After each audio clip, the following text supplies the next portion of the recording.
I was mad at Eric. I told him, then compensate me my money because he also spent money because of you. I've also lost money. I've lost 23,000 Kenyan shillings. And Eric was so rude. He told me, go. Dikwa Meru means go ask your mother. And I said, okay, you know my mother. See, I know you're home. We are going to meet. And where I will meet you, Eric, I'm going to beat your head. I will knock that big head of yours with anything that I find. So when I tried calling him at around 7 p.m., Eric Olo's number was off. I sat down on my buttocks and asked my producer, John Okidi, I think I have a bad feeling about this. I think we've been conned. And he also told me he didn't want it to come from his own mouth that we have been conned. He wanted me to confirm first myself, that is when he can agree with me. Devance Empire. Devance Empire. Hello and welcome back to my YouTube channel. If this is your first time here, karibu sana. My name is Devance Ogweno and this is Devance Empire. Today I want to give you a special series. I'm recording in the kitchen. The time right now is 9:27. As you all see, it's already late, but I want to make my supper right now. I was working and those are some of the advantages of staying alone. You cook at your own will at any time you want. Nobody pressurizes you. It's your body that will fix you in a corner and realize that you cannot continue working without eating. So it has gotten to that point where I have to cook something.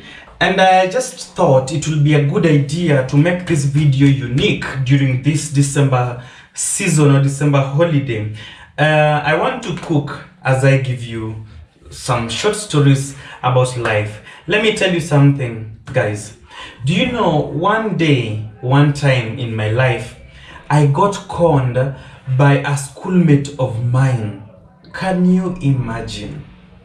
A schoolmate, a friend, somebody we come with from the same island. He conned me, and he conned me a lot of money, and I still cannot believe that I was conned. You know, leave alone the person who conned me. I don't believe that I was the person who was conned, because I have always known I am so sharp, I'm so bright, I cannot be played around with, but somebody was smarter than me. As we do this video, let's make supper as we tell stories. So I'm making ugali, skuma and mayai. The meal that I'm making tonight for supper is supposed to take me for 2 or 3 meals. So this is my place. Since I'm one person, I will just make what is enough. Actually, my camera had gone off. So when I'm alone, I usually use this glass, 1.5, halfway filled, like that. That is just enough. And then I just light my fire like that. Hey. So as my water boils or prepares, we can work on preparing my ingredients. Another thing that I always do is I usually put unga on my water, just little. This is just enough to help fasten the process. You know, when impurities are added on water, it goes quicker.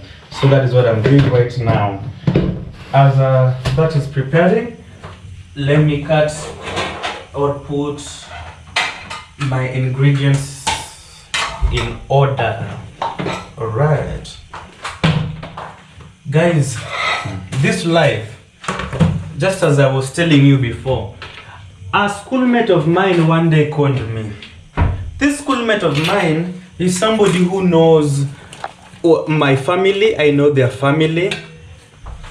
We both learned in the orphanage, though he wasn't an orphan.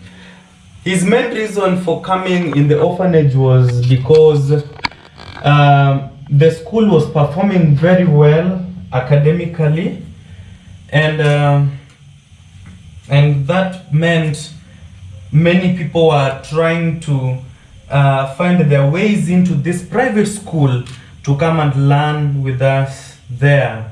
So we were the orphans. I was in the category of the orphans, people who didn't have family members, who didn't have friends, who didn't have anybody to support them. So for us, we used to stay in the school, in that school, because we had sponsors from different countries. Like my sponsors were from America, a couple who were married and had 4 children. So somebody like Eric, he came from an able family, and since my school, the school Gethsemane Garden Christian Center, the academy I was in, was performing well, his father switch talked the owner of the school, and he was given an opportunity to bring his son to come and study with us in the orphanage. And that is how we met with Eric. I was ahead of him. He was way, like 3 classes way behind me.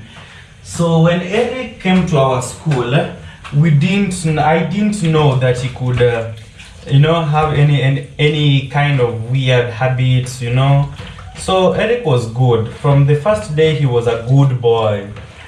And maybe his habits changed later, because I understand he never completed his studies in the same school.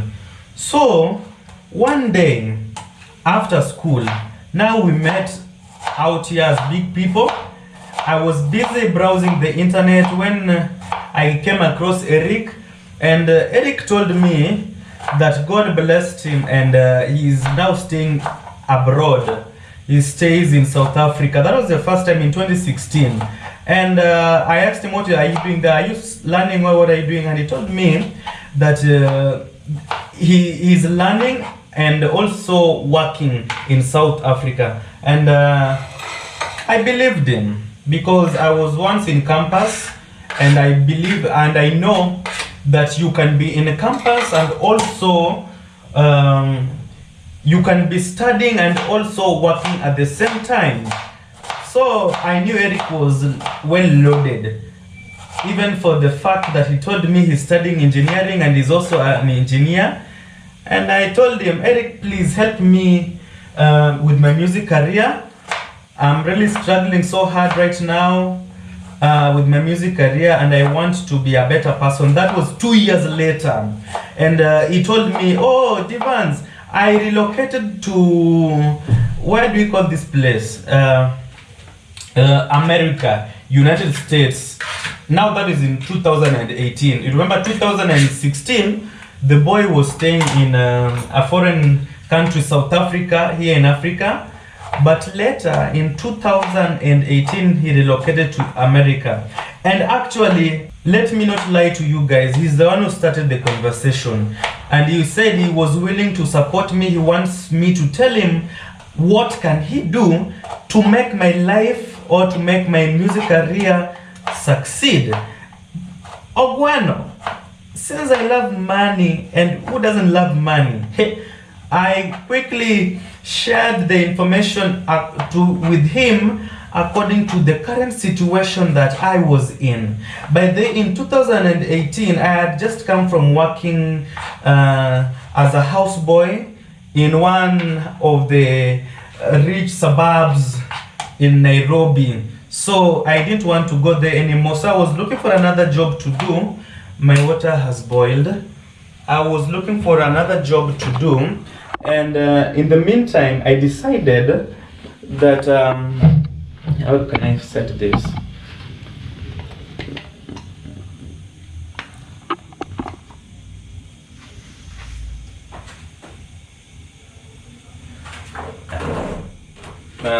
My water has just boiled. I have to cook. So at that time, I went back to the studio where I'd already shared my story with the producer who was there, who decided to help me. The producer is Okidi. I know most of you know him. from his music. And if you don't know him, he has a YouTube channel. You can go see him, you can go check him and subscribe to his channel too. He's a famous artist, a gospel singer from Nyanza, Luo Nyanza, but stays and works within Nairobi and also Homa Bay County because he has 2 studios. So I shared with him my problem, and he was willing to support me and to help from the angle of his ability, or from his own ability, because I had already heard stories of him, of how he has a good history of helping people. So when I shared with him, he quickly gave me a solution. He told me, for the little that he has known me, what can I do in life better? I told him I'm good with computers. And since he has a studio, I told him, if you teach me this production thing, I will learn it quickly, and I might be resourceful to you. I might be of use to you in your studio here. And immediately he started teaching me production, and I thank God that God helped me. I was capturing everything that he was telling me so fast. So within a short time, when I met Eric now, when Eric, we started conversing with Eric alone on WhatsApp, because most of the time we used to communicate on WhatsApp through video calls and WhatsApp calls, because he told me he's not in the country. Even his phone number was a foreign number. So we used to communicate a lot, man. We talked, we told each other stories, and he told me he was willing to support me. So when after telling me that good news, I went and shared the same story with John Okidi, and John told me that what you do, tell him to send you something that can support you according to your current situation right now. And my current situation at that moment was, I was studying production. And because I was studying production, I wanted to be an audio producer. So I told Eric, what you can do, send me a computer that I might use in my to help me produce music as a producer and also as an audio singer. And also, if you find more space, you can also send me what we call a CD duplicator. A CD duplicator will be of importance to me because as a musician here in Africa or in Kenya, we have different ways of selling our music, and one of the ways is through YouTube. Another one is through actually social media, that is YouTube, SoundCloud, Mdundo, and many other ways.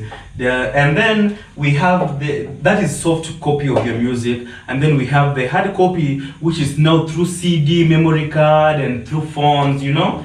So at that time, CDs were selling quite well, so I needed a CD duplicator where I would just burn my own music audios and sell them to people at ease without struggle.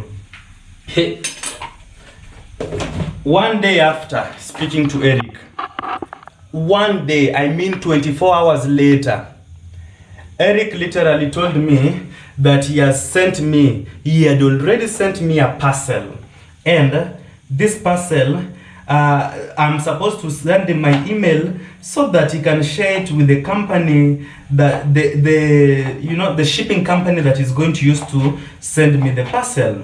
So when I gave Eric my email address, after a few hours again, I received an email from a shipping company calling themselves Air Cargo Services, and they told me they sent me an invoice and told me that a parcel had been sent by one Eric Olo to come to me.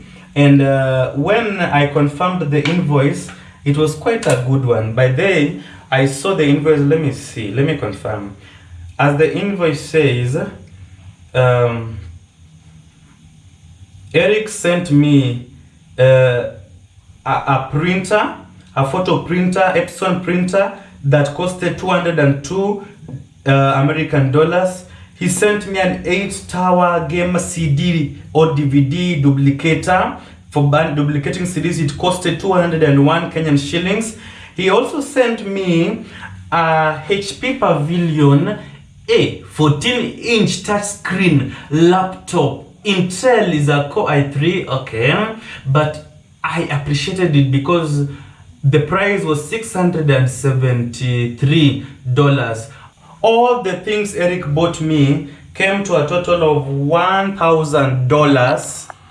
That is equivalent to 100,000 Kenyan shillings. That was a lot. So I felt like those goods were too much. I shared the invoice with my producer, John Okidi, and we were so happy. In fact, John asked me, Devance, are you sure you're not being conned? I said, no. How can my own schoolmate con me? This is somebody who is learnt with. His father is the brother to the chief of the location where I come from. His father signed for me my help loan documents so that I could be able to access or to be given help loan by the government. So I trusted them. I knew their home. I said, Eric cannot do such a thing to me. Okay, told me that, why don't you, do you have any friend of yours who works in the airport who you can share with this invoice so that he can tell you whether the invoice is valid or not? And I told him, yeah, I have one. Let me share with him. After sharing with him, he told me the invoice was valid. Guys, even take a look at it. It's so genuine, everything is so valid in it, and we could not know that I was actually being played at this particular moment. Then, so I was happy. Less than 24 hours, guys. Actually, Eric told me he had paid everything. He had paid for the shipping, he had paid for all those things. So there's no money that I was going to pay. So I was the happiest person because I knew I was going to receive things from the USA. My ugali is ready. Let me take it out first as I prepare space for making eggs.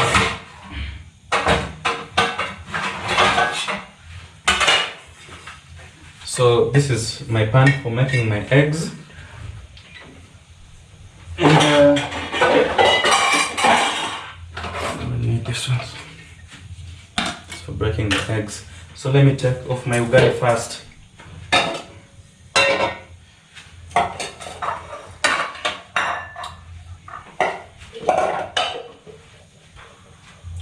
I usually wet my cooking stick as I want to shape my ugali.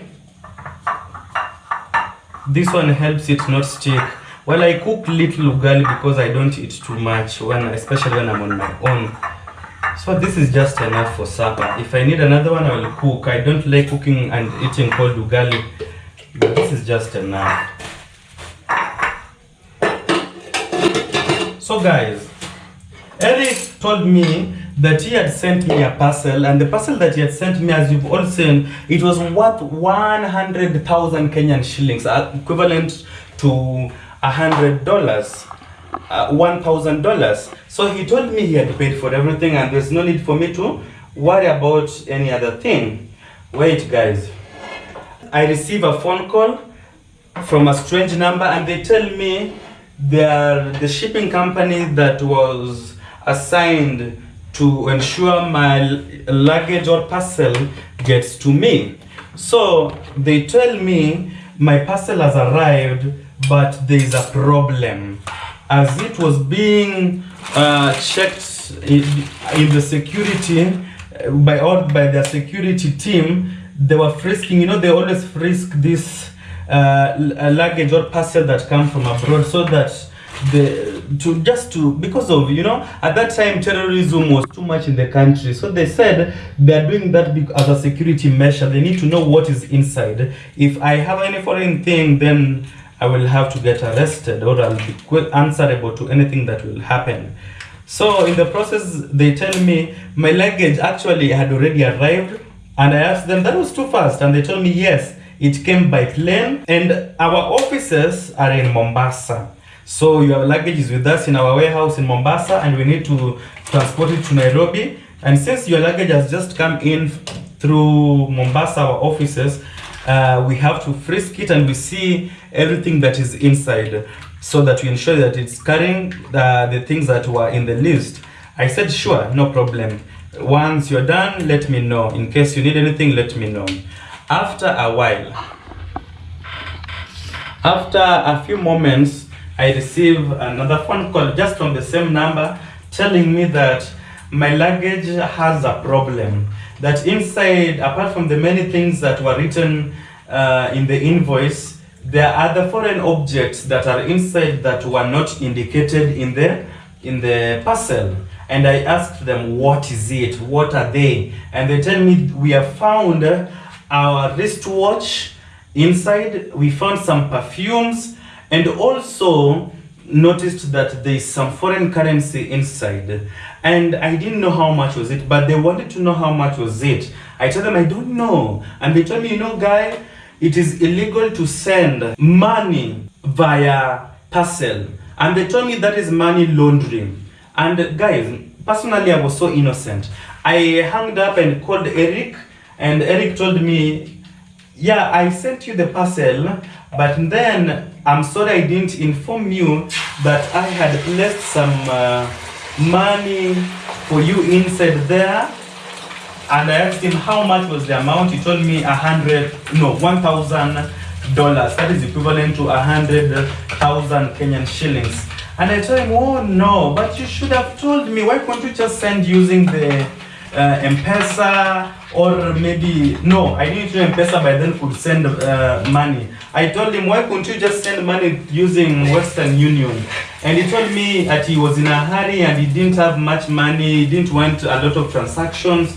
So that is the reason why he decided to send me the money inside my parcel. And he also told me he placed in a wristwatch and also perfume because he said he knew I loved perfumes. Well, he wasn't wrong. So I call again this shipping company, and I meet somebody with an accent of Muhindi. These Wahindi people, who are these Wahindi? An Indian accent. And he tells me, hello, Mr. Devance. You have a report here and we are supposed to arrest you. And you're supposed to go to jail because we found some foreign currency and this is money laundering, blah, blah, blah, blah. And they told me, I asked them, is there any way you can help me?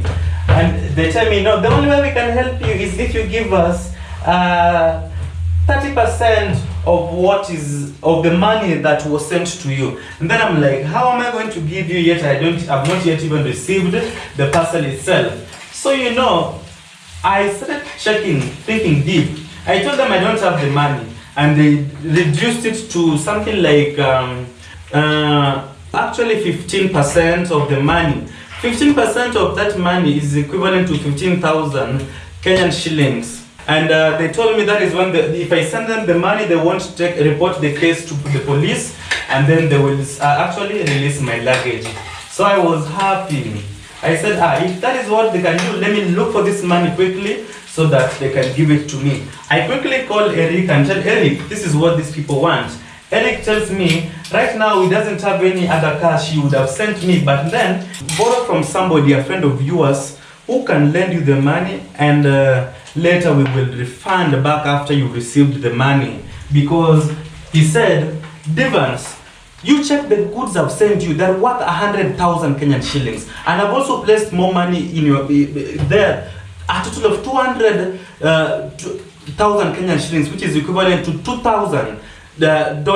I don't have any extra money. Borrow your friend and then we'll see. So I had a few friends who could help. So I shared with the producer, and he gave me some money. We paid. Do you know how much we paid? We paid 10,000 because we didn't have that extra cash. So we paid 10,000, and do you know who we paid it to? One of the contacts from the website that they gave us, the shipping company. There was somebody called John Oganga. He was Luo. So we felt like Eric Olo actually told us that Luo is a good person and he is capable of assisting us. So we trusted Eric. So we called this person, and that person said, you guys just send me 10,000. When you send me 10,000, I will see how I'm going to help you people. So I first sent 10,000. After sending the money to him, the luggage was released. He told me the luggage has been released, and now he needs what is left. They told me later, after paying 10,000, you know, getting 10,000, I had no job, so I had to borrow it from a friend because I told them Eric has sent me money, and once the money arrives, we will refund back. So producer John Okidi gave me 10,000, and we paid to this guy who Eric Olo connected us with, and said he knew him better. Now, after a while, our eggs are ready. Let's go to the next step. After a moment of releasing it from the warehouse, I don't know, this luggage again developed another problem again. And they were asking for another 10,000 Kenyan shillings. Since we didn't have this 10,000, we had to look for it. So Eric told me, just do what they say, just give them the money, you tell them. They told me that the luggage had been arrested again by different people again in their second warehouse where they check, they pre-check luggage that had arrived. So they needed again more money. They needed actually 12,000, of which I didn't have. So what we did, I paid them 8,000, and that is, I told them that is all I have. If you can release it, well and good. If you can't, then we shall see how God shall come in for us. All this time, I was in communication with Eric. I was telling Eric everything that these people were telling me. So Eric told me, if you have 2,000, send to this particular number, 2,000 Kenyan shillings, these people will help you. That that person that I'm giving you his number will help you. I quickly sent him the 2,000 to that particular number that Eric had given me. After a while, I called that person because I sent money and it went. He told me, wewe natumia mimi pesa. He called me, wewe natumia mimi pesa kidogo, ongeza 1,000 mimi nitoe hizi mizigo yote itoke hapa. I added another 1,000. A little by little, Eric Olo told me again I deposit another 1,000 in his line because he needs to make a few phone calls to somebody, but he wants to use his Kenyan number because he's in the States and he wants to make a phone call in Kenya. It will be expensive. So I deposit 1,000 in his line so that he can buy credit and call a few people who can help me get my luggage. And Eric was even insisting and telling me that, Devance, those things are quite expensive. If you lose them, I don't know. I will never forgive you for that. Man, I was trying my best to get money from all angles. I borrowed from everywhere to get money. Once I got all the money that they needed, I just realized these people, I had sent them, or I had spent 23,000 Kenyan shillings.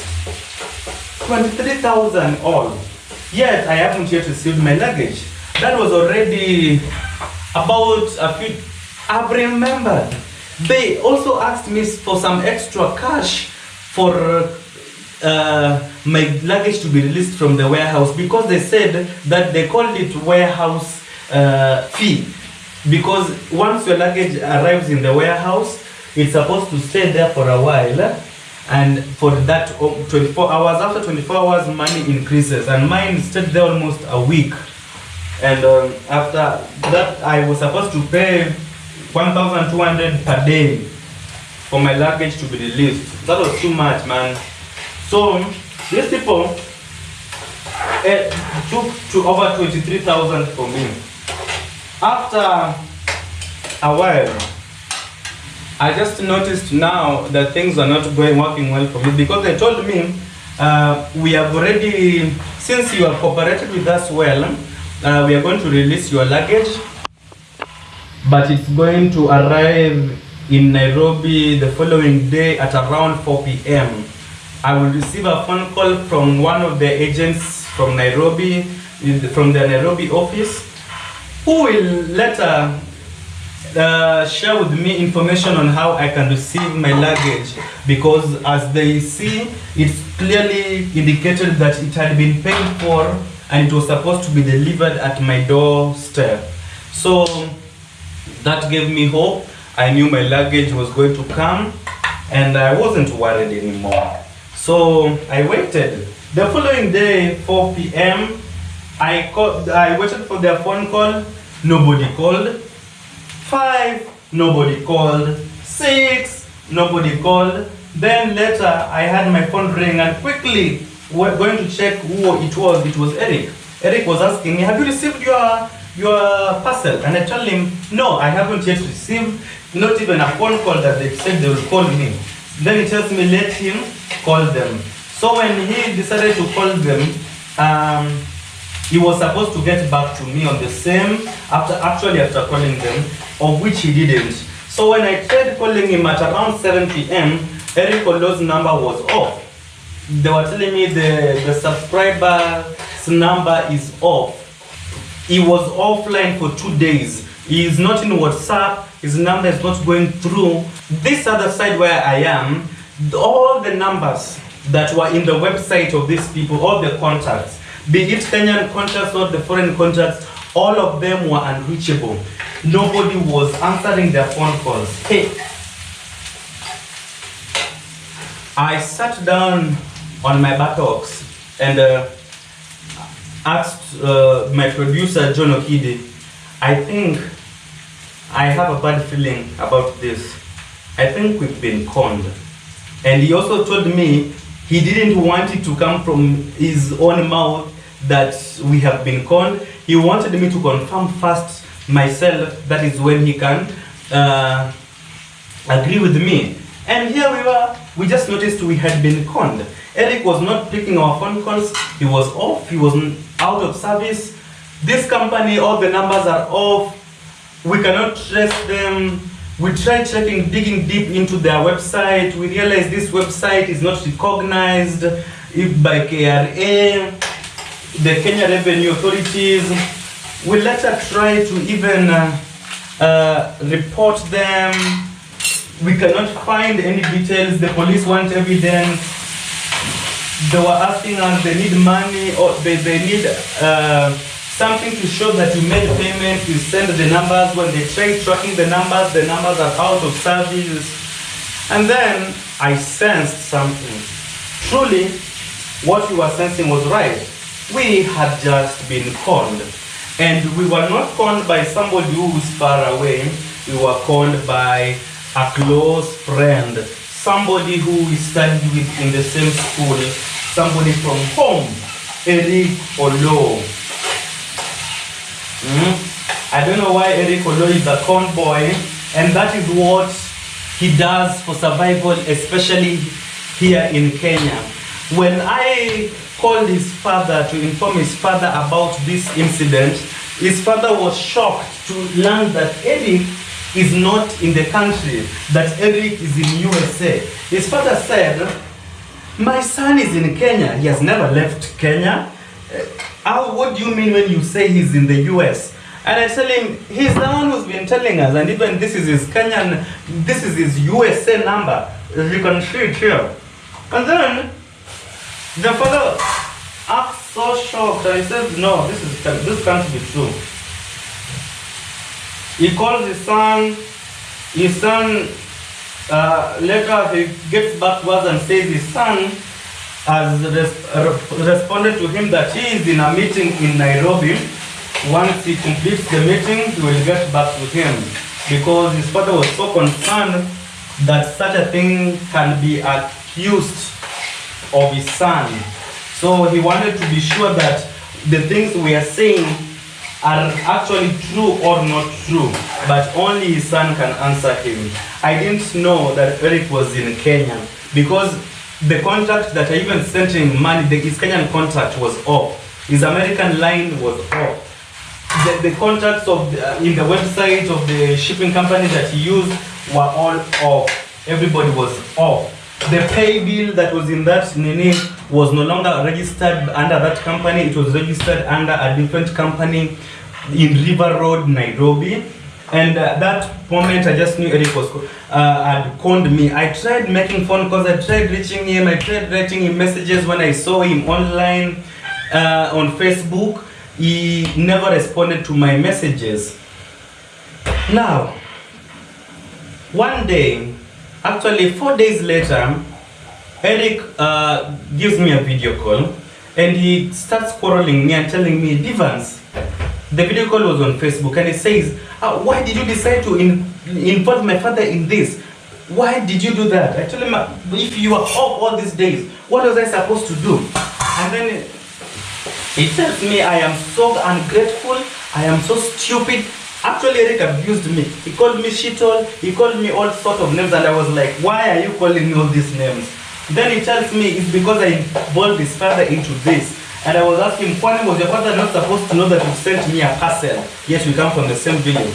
Then he tells me that I am ungrateful, and for that reason, he would rather, he's calling that company not to deliver my goods. Instead, they take the parcel and deliver to an orphanage that was, he said they deliver it to an orphanage that might need them more than I do need.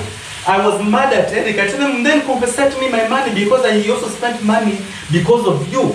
I've also lost money. I've lost 23,000 Kenyan shillings. And Eric was so rude. He told me, go. Dikwa Meru. Dikwa Meru means go ask your mother. And I said, okay, so you know my mother. See, I know you're home. We are going to meet. And where I will meet you, Eric, I'm going to beat your head. I will knock that big head of yours with anything that I find. That is how I told him. Because I was so mad, I was so angry. This boy didn't know the pressure that he had put in my life. He had put me in so many debts. Where was I going to get 23,000 Kenyan shillings from? Yet I have no job, And that was the last time I spoke to Eric. That was in 2018, August. 2 years later, early this year, now 2020, around January, February, March there, we have these WhatsApp groups of our community where we come from. I just noticed that people were discussing about a con story, how they've been conned. And I noticed many people had suffered from this issue or story of getting conned. Just like my own story, their story were also similar to mine. Though their story, they were conned by a pseudo account of a white Mzungu. If you don't know, guys, the reason why it was easier for Wazungus to con us is because we have grown up in the orphanage that we were used to interacting with Wazungus. Eric Olo had pseudo accounts where he had pictures of Europeans, and he would send them the same type of invoice with the same contacts. The only thing that he would edit were the things, the gifts that he was buying them, that he was sending them to them. Most of the things were the same, especially the contact, the numbers that were, the contact numbers that were in the invoice of the shipping company that he was using. And every time after they had conned people, they would close the website and open a new one after making a few changes. So I noticed other two more of my classmates were also victims of this. By then their story is very funny, because then Eric was conning these two boys who used to stay together, and he was chatting with both of them on Facebook. And since these boys who used to stay together, they didn't trust each other, they kept it secret. They didn't know that they're chatting with the same person. The same person is chatting with them and is selling them the same type of products, until that day when it came to a time where everyone will open up and say what had happened. So on that day, we all meet in this group. I share my story and I share with them my invoice. Another person comes in, shares his story and sends the invoice. Another person that, and we noticed you were so many people that this boy had conned. Mine was 23,000. Somebody else had been conned over 30,000. Another person 4,000. Another one still less than 20,000. So he had conned very many people, and this boy was conning his own schoolmates. I don't know where life can get people, but that was so cruel. I remained cursing this boy, and to date I still curse him. I I find it difficult to let go what action he did. But Eric Olo, if you go to his Facebook page, he lives a lavish life. He's so comfortable. He looks like he's comfortable with life, but he's really suffering. All the pictures you see on the internet are fake. And if any of them is real, it's because he's eating stolen money. He's buying the alcohol that he is taking with stolen money. He lives a fake life. The driving the V8 cars that he hires is because of fake money. He steals from people to make this money. And since he stole from me in the year 2008 and 18, I knew the boy stopped. That was the last time he used his real identity to steal. So he started using pseudo accounts. It's through me that people learned that this person who has been conning them is actually Eric Olo. Because the invoice that was sent to me and the invoice that these people were being sent to were all the same.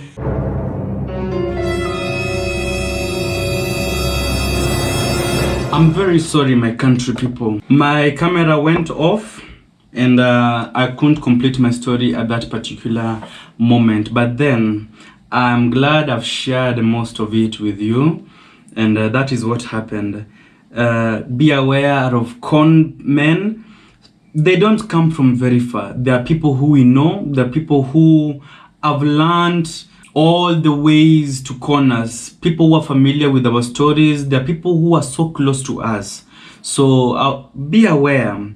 Your friend can con you. Your family member can con you. Your schoolmate can con you. Anyone can con you. But before it gets to that point, be very careful. Be very vigilant. To my brother Eric, if you still continue with those habits, dawa ya moto ni moto. I still have pain in my heart how you took away all that money in such an easy way. You took away all that money that I really worked hard to get, and every time I cry, every time I sit down, every time when I remember how you conned me in the name of helping me, my tears flow. And all the tears that have flown from my eyes, I'm telling you, Eric, because I know you'll watch this video, all those tears that you've made me shed shall not go scot-free. One day, you shall account for each and every one of them. Karma is a respecter of no one. If you cannot change and stop those silly habits of stealing from people, especially those who are close to you, who will one day carry your casket to go bury you, think twice. And until next time, this is Devance Empire. End of discussion. Our food is ready, by the way, as you all see. It got ready. Yes. It got ready when the camera went off, but it looks so yummy. See you next time, guys. Make sure to subscribe to my channel.